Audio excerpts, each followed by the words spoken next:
রাখাল রাজা মিন্টু মনে করিয়ে দিলেন সেই হ্যামিলিয়নের গল্পের কথা। তার বাঁশির সুরে পিছে পিছে ছুটে যায় হাজার হাজার হাঁস। প্রতিদিন সকালে বাঁশি বাজানো মাত্রই এভাবেই এই হাঁসগুলা সব মিন্টু মিয়ার পিছু নেয়।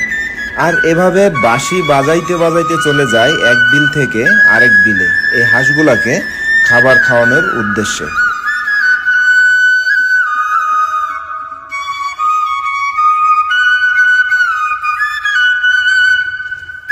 প্রতিদিন সকাল ৮টা বাজলেই এভাবেই মিন্টু মিয়া তার হাঁসগুলাকে নিয়ে বেরিয়ে যান বিলের উদ্দেশ্যে।